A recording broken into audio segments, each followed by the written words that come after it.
Hi everybody, this is Anne. Everyone loves the look of Agateware pottery. I want to know if strategic stacking of the colored clays will make a difference in the overall marbled patterning. Let's find out by conducting what we are calling the Agateware Experiments. The first experiment we're calling the WEDGY. Start with two wedged similar sized shapes of clay. Quarter both mounds. Replace the opposing quarters with contrasting clay wedges.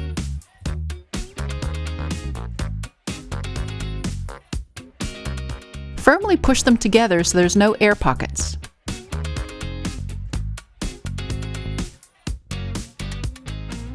The second experiment is called the slice 'em and stack 'em. Again, start with two identical wedged mounds. I turn them on their sides and slice them into thin layers.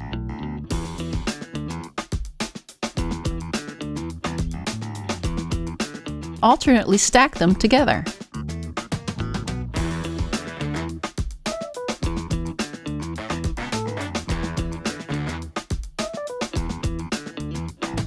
Press down and roll them to make sure there's no air pockets and that it's uniform.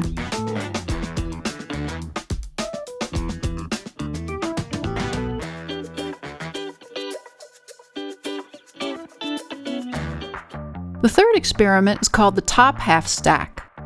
This time we stack the clay so that 3/4 of the mound is just a solid color and 1/4 has the layers of the darker clay.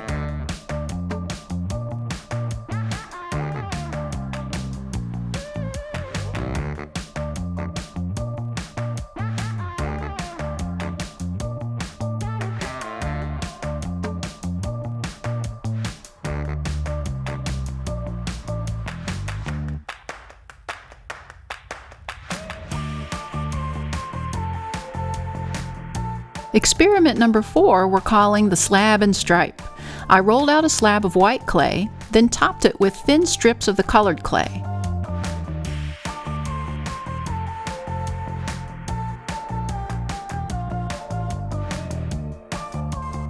I rolled that into the white clay. Trim away the jagged edges.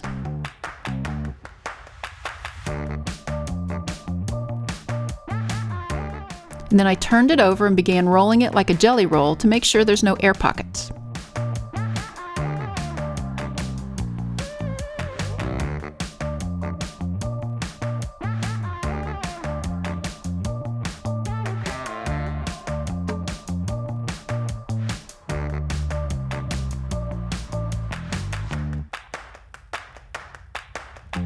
I then wired off the inner section, which I'll throw on the wheel.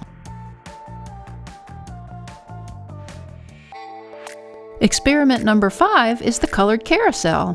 Using slips that I made from a previous video, I dried out the colored slips until they were the right consistency, and then I rolled them into coils. I then draped them over the white clay mound.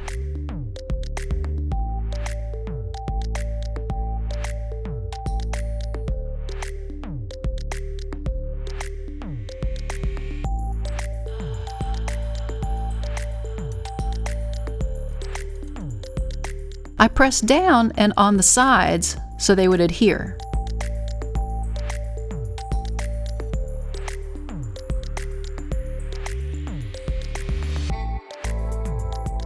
The sixth experiment we called Darwin's Choice. We were only going to do 5 experiments, but we had cool remnants left over, so we thought we'd just wedge these all together and see what happens.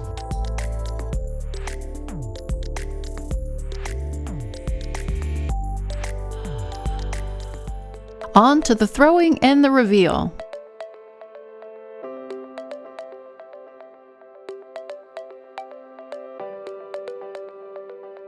Right away, you can see that the brown stains the outer part of the clay and hides the marbling that's happening underneath. I'll trim that away at the end.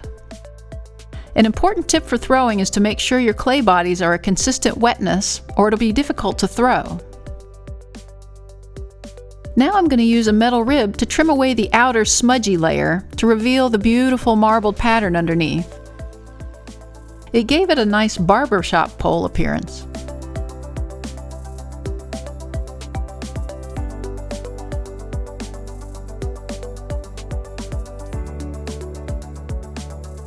Next was the slice 'em and stack 'em.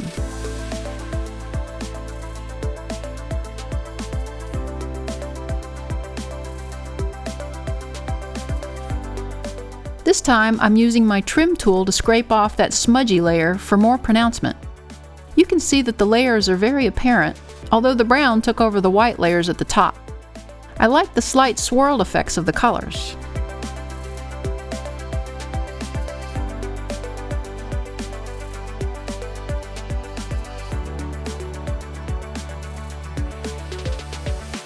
Third is the top half stack. For fun, I decided to throw the stack upside down, with the white at the top.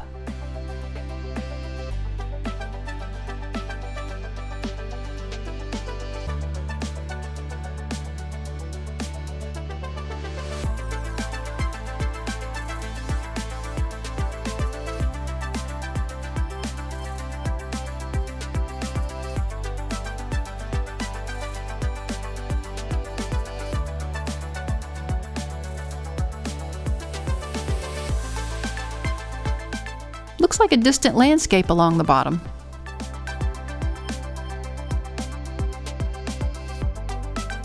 Fourth was the weird slab and stripe experiment.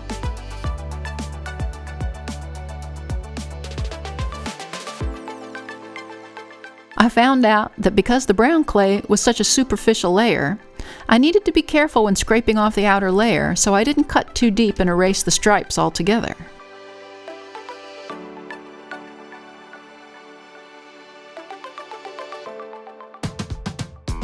Fifth was the colored clay carousel.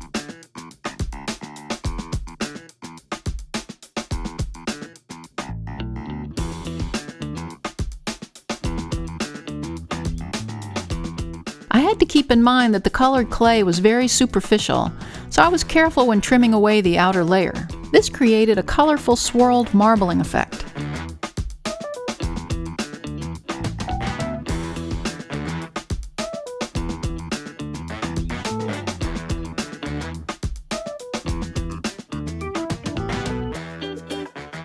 Sixth was the Darwin's choice of random clay scraps.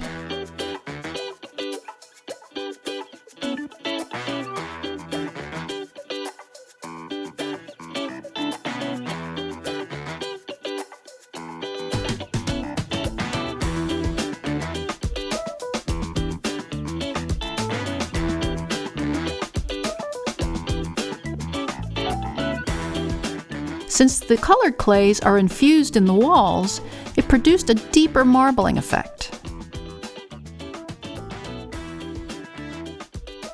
Here are the finished pieces.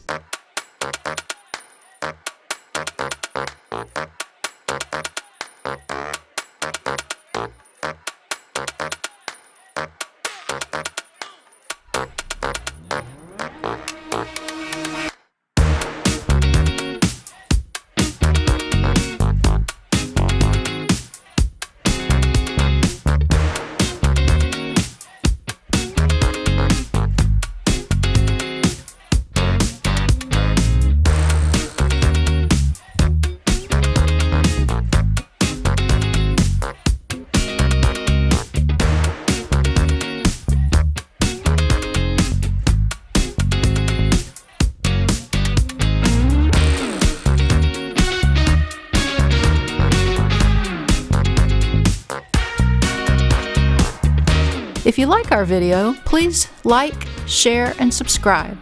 See you next time in the studio.